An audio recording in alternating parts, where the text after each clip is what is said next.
Buenas tardes, queridos oyentes del programa Ser de Luz nos ayuda. Hoy, con la continuación de nuestro programa, con las cartas del Cristo, vamos a ver qué nos cuenta el Cristo de lo que pasó en el desierto.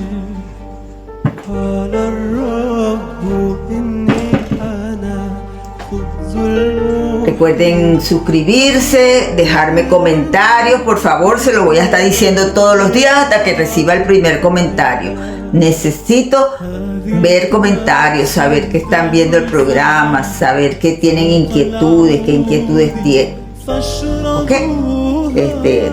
Compártanlo, inviten a otras personas a participar en el programa, a verlo, recomiéndenlo para que cada vez haya más suscriptores. Bueno, comenzamos con el programa de hoy.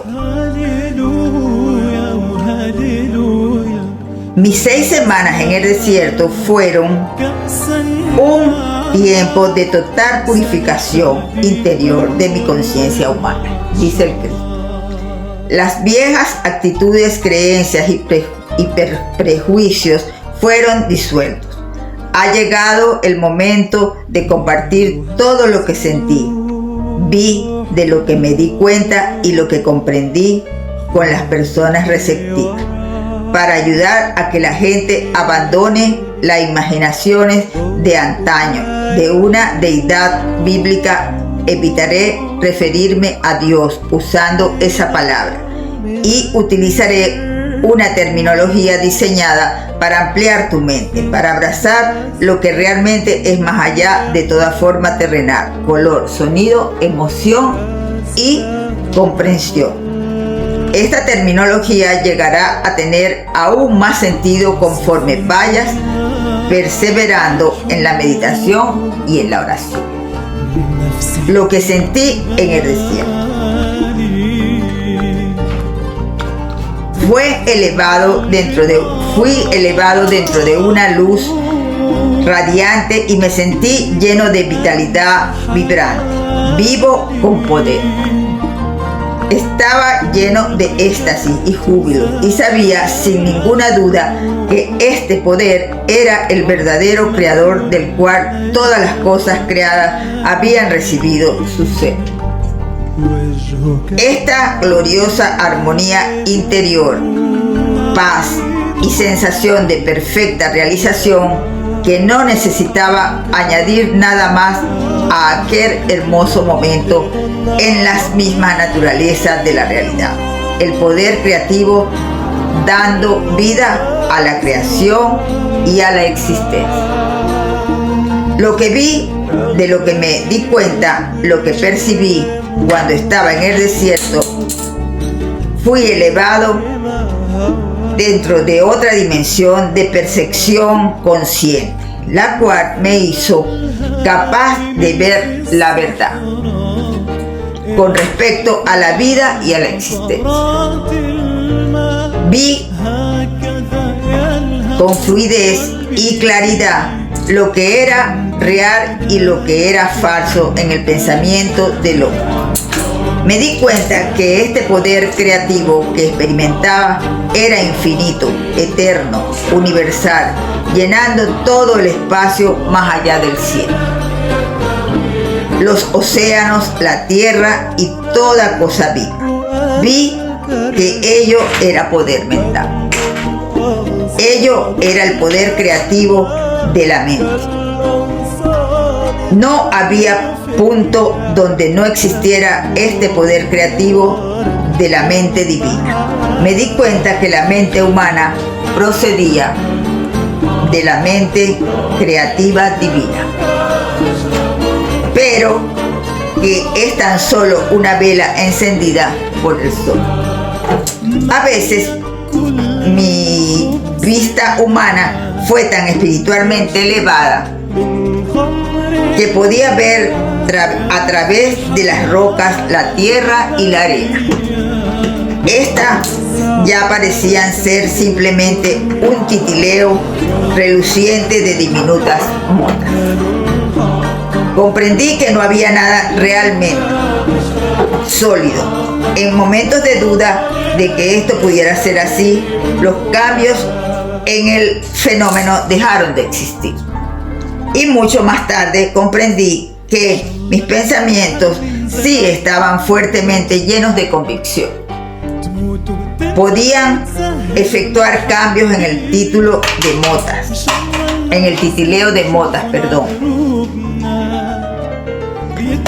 lo que la ciencia hoy en día llama partículas de carga eléctrica, y por lo tanto producir cambios en el aspecto de la roca o lo que yo estuviera estudiando.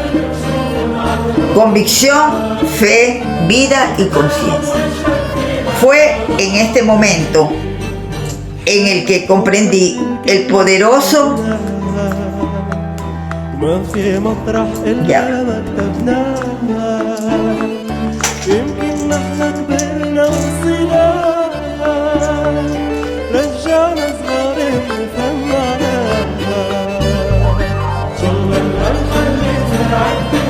Fue en este momento en el que comprendí el poderoso efecto que tiene con la convicción o la inquebrantable fe sobre el entorno al afirmar una orden o incluso una creencia. Lo que fue aún más asombroso, algo que me abrió la mente, fue mi comprensión en conciencia cósmica de que todo lo que había estado atestiguando era realmente el poder creativo de la mente divina misma, hecho visible en el titileo reluciente de motas diminutas. No solamente esto, su aspecto podría ser profundamente afectado por la actividad del pensamiento humano. Comprendí que no había nada sólido en el universo. Todo lo visible estaba manifestando un estado de conciencia diferente, lo cual determinaba la composición y forma del titileo de motas. Por lo tanto, toda forma exterior era una expresión de la conciencia interior. Comprendí que la vida y la conciencia eran la misma cosa. No es posible decir esto es vida y aquello es conciencia. Conciencia era vida y vida era conciencia. Y eran ambas el poder creativo de los dos, la mente universal divina más allá, dentro y detrás del universo. Comprendí que la gente daba más importancia a la individualidad y a la forma. No podían imaginar que la mente o la inteligencia operara de ninguna manera eficaz, sino por medio de la forma individual. Por eso los judíos habían creado una imagen mental de un ser supremo enorme que poseía todos los atributos positivos y negativos del ser humano. Y así era posible que los profetas creyesen y hablasen de la ira de Jehová, amenazas de castigo, llegadas de enfermedades y plagas en respuesta a la desobediencia humana. Pero estas imágenes mentales, me di cuenta, eran mitos, no existían. Percibí que cualquier dimensión de la existencia era la mente. La inteligencia manifestaba la que era el factor más importante en lo que se refiere a la creación y al hombre en sí. De modo que el Génesis debe reescribirse. Antes de la creación existía la mente universal, el poder creativo detrás y dentro de la creación en sí. Habiendo visto con tal claridad, más allá de toda discusión, que el poder creativo de la mente universal estaba en todas partes, dentro de la infinidad de los cielos y también activa dentro de las formas terrenales, fui impulsado interiormente a mirar a mi alrededor y vi tan solo grava y roca. Luego de repente se me presentó una imagen de una tierra hermosa, en la cual crecía todo tipo de plantas, arbustos y árboles que se podían concebir. Incluso las aves revoloteaban en los árboles y había animales pastando sobre la hierba. Al contemplar esta visión con asombro, yo vi que cada planta y árbol e incluso las aves y animales estaban compuestos de cientos de comunidades de diminutas entidades. Vuestros científicos modernos la llaman células, funcionando sin parar en un espíritu totalmente armonioso de cooperación, produciendo la sustancia y los diversos órganos del sistema interno y el aspecto exterior de la entidad viva y completa. Contemplé esta actividad maravillosa durante mucho tiempo, aunque el tiempo ya no me importaba en absoluto. Mientras contemplaba pensé, ¿quién hubiera adivinado que dentro de la envoltura de pelaje, plumaje y piel habría tan intensa actividad dentro de las pequeñísimas comunidades de entidades trabajando juntas para dar vida, forma, nutrición, curación, protección y resistencia a los cuerpos de tantas especies diferentes? Lo que atrajo mi atención fue el trabajo, realizado tan inteligentemente, de modo que el trabajo, comprendí, fue una parte integral de la actividad del poder creativo. Desde la célula más pequeña dentro de los sistemas vivos hasta la entidad más avanzada del universo. El hombre en sí, dentro de los sistemas de todos los seres vivos, toda labor estuvo bajo la dirección, en el fondo, del poder creativo divino, en quien se hallaban los planes y designios de la creación. Vi que estos planes y designios eran en realidad formas de conciencia y podrían llamarse palabras, puesto que cada palabra significaba una forma muy especial de conciencia. De ahí que la palabra original en la conciencia del poder creativo se manifiesta en el mundo visible. La palabra y por tanto el esquema de la conciencia permanece dentro de la mente creativa divina, continuamente manifestándose a sí mismo. Pude ver entonces que todo lo que se hallaba en el universo vivía, se movía y tenía su ser dentro del poder creativo, de la mente universal, la cual era infinita y eterna y que era la única verdadera realidad tras todas las manifestaciones de las formas individualizadas. Me deshice en alabanza de que todo lo que había en el mundo procedía de y sin embargo estaba dentro de este superlativo poder creativo de la mente divina. Me maravillé, ante toda esta actividad secreta, sucediendo siempre en todos los seres vivos, incluyendo el cuerpo humano. Y me pregunté cómo era que tan diminutas unidades funcionaran inteligentemente según los planes específicos para producir sin error la forma propuesta, la corteza del árbol, las hojas, la flor, la fruta, los insectos, las aves, los animales y el cuerpo humano. Luego me di cuenta aún más, con mucha claridad, que el poder creativo era la misma fuente de toda actividad inteligente en el universo. Si el hombre poseía inteligencia, era solo porque la había sacado de la fuente universal de todo ser. Lo que es más, se me mostró que el poder creativo divino siempre me demostró que igual que los hombres,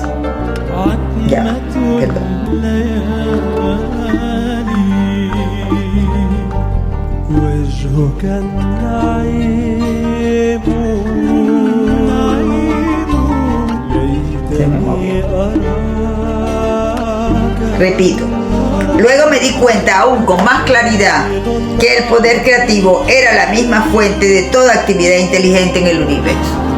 Si el hombre poseía inteligencia, era solo porque la había sacado de la fuente universal de todo ser. Lo que es más, se me mostró que el poder creativo divino siempre trabajaba según ciertos principios de construcción exactos y fundamentados. Se me demostró que igual que los hombres tienen una característica clara y una naturaleza bien definida al presentarse ante el mundo, también el poder creativo posee una naturaleza claramente definida. características claras, las cuales podían ser claramente reconocidas en la manera en que todos los seres vivos, las plantas, los animales, las aves, los hombres, fueron construidos y mantenidos. Vi que estos principios y características claramente apreciables en el proceso de la creación eran las leyes fijas, invariables, gobernando toda la existencia. Estas leyes son tan parte de la vida que nunca son cuestionadas. Son constantes y consistentes, pero no habría tales leyes si no hubiera el poder inteligente creativo manifestándose a través del universo. Poder creativo. Estos principios de la creación, las características del poder creativo, son los siguientes. Los traduzco a tu tiempo verbal presente, porque estos principios son eternos. Primero, la naturaleza del poder creativo es crecimiento. Toda cosa viva siempre crece. El crecimiento es una característica universal, un principio constante de la existencia. 2. La naturaleza del poder creativo es nutrición y alimento. La nutrición y el alimento son un proceso normal y maravillosamente organizado dentro de los cuerpos, que es evidente para todos los que se molesten en considerarlos. Se suministra la nutrición a todo ser vivo según sus preferencias individuales y se digiere el alimento para proporcionar salud y bienestar. Al nacer las criaturas, la leche ya está suministrada dentro de la madre, preparada y esperando al recién nacido. También este es un principio de la existencia, desconcertante, que nadie puede negar. Ninguna ciencia puede explicar por qué tal función fortuita dentro del sistema que asegura la supervivencia de la especie pudo llegar a existir desde el origen. Puede que se entienda la función en sí misma, pero no el porqué y la causa esencial de la función. 3. La naturaleza del poder creativo es sanación. La sanación es una característica natural de la existencia y puede decirse que es un proceso natural del perfeccionamiento que tiene lugar para asegurar el confort individual, pero nadie puede explicar qué es lo que impulsa la actividad de la sanación. 4. La naturaleza del poder creativo es protección. La protección es una característica integral del poder creativo y todo lo que parece ser su milagrosa actividad en el mundo está dirigida hacia la protección. Hoy sus libros de medicina describen los varios sistemas protectores en el cuerpo. Pero cuando estaba en el desierto vi las características de la protección inherente del poder creativo inteligente de la siguiente manera. A medida que fueron presentadas las plantas, las aves y los animales para observarlos de manera inspirada, vi cómo cada necesidad de protección en los cuerpos había sido amorosamente suministrada con la mayor atención a cada detalle. 5. Estas características de protección se combinan con la otra característica dinámica de satisfacción de las necesidades. Eso era evidente en la provisión de pelo, pelaje y plumas, para proteger la piel de las criaturas vivientes y para suministrar calor en el frío y refugio en el calor. Vi que las tiernas terminaciones de los dedos importantes y sensibles fueron proporcionadas con la protección apropiada de pezuñas y uñas. Las cejas protegían los ojos del sudor, los párpados y pestañas protegían los ojos del polvo y del daño. Me di cuenta que aquellos animales que atraen a las moscas fueron equipados con la clase de cola que podían deshacerse de ellas rápidamente. Qué clase de amor y cuidado tan feliz y alegre se expresaba en estos pequeños atributos físicos que parecían insignificantes y de poca consecuencia. y sin embargo de un alcance tan profundo para el confort de todos los seres vivos. Estos lujos físicos, añadidos al diseño del físico básico, fueron evidentemente productos de una inteligencia que tuvo la intención de que la creación fuera confortable y feliz, libre del estrés que hubiera experimentado el hombre y por el animal si no les hubiera proporcionado estos detalles de vida. Hasta aquí nuestro programa de hoy. Pero que mediten, que reflexionen, que saquen conclusiones, que compartan y vayan aclarando la conciencia y viendo la verdad de todas las cosas, cómo es en realidad el desarrollo de los seres vivos, tanto las plantas, los animales y el ser humano. De esta manera terminamos el programa de hoy. Jueves 4 de junio. Nos vemos el próximo martes por aquí mismo, por esta pantallita que nos permite estar en comunicación.